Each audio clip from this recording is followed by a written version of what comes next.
Hi, everyone.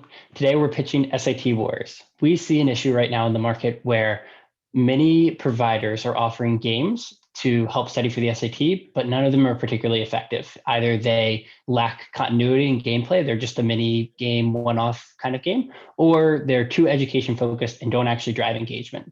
And so, with those two problems in mind, we want to build SAT Wars, a role player game that will be representative of SAT questions sourced by certified SAT prep teachers and would actually have a good gameplay experience and make students want to continue to play the game. There'd be leaderboards to encourage engagement, and the UI would be similar to what other RPG games look like. To that end, I'm going to let Cody talk a little bit about exactly what the UI looks like.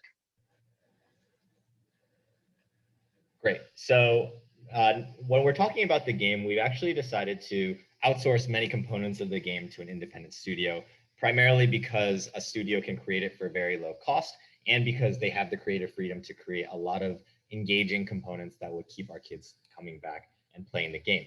We do want to focus on an RPG style game, and there is a genre that does that at a very low cost called a roguelike.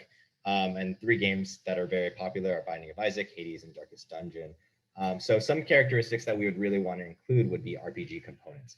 That would include leveling up and finding treasure, getting stronger gear and items, and having different classes and character types. So if you look at our prototype here, we have three different character types.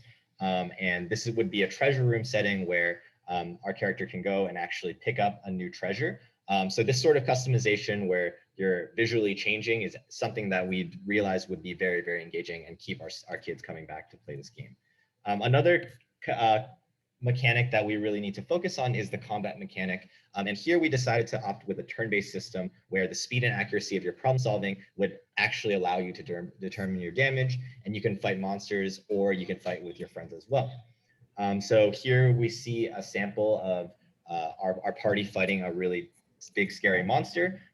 Someone in our party decides to slash and a test question would appear with a time limit. The faster you solve the problem, the more damage that your attack will actually do to the monster. And here it looks like our slash did good damage to our cookie monster. So I'm actually going to pass on to Grant now to talk about our business model.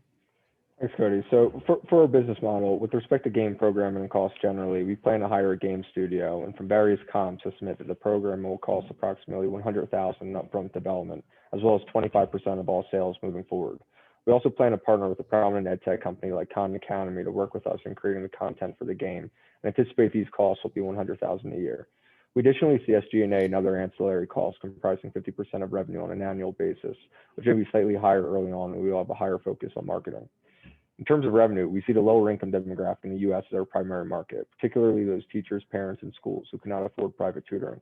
An example of a customer here would be the Knowledge is Power program schools or other tuition-free or public charter schools, where a product would be incorporated into curriculum as an after-school program. By our calculations, and assuming 300,000 potential students in our market, we estimate annual revenue of $48 million per year. This assumes average revenue of $160 per student between annual and monthly subscriptions, as well as revenue from in-game purchases. An entire other world of opportunity also exists internationally, but in the interim, we're very excited for the impact this business can have domestically. Now I'll pass it on to Yailett for a few additional steps.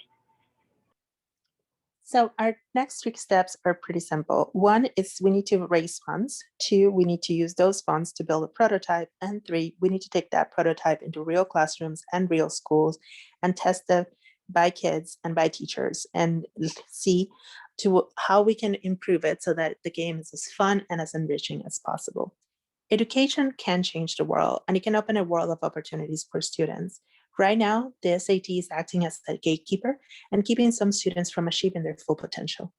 Star Wars, SAT Wars, will be the one that will come and change that. And we hope that you will join us and support us as we do so. Thank you.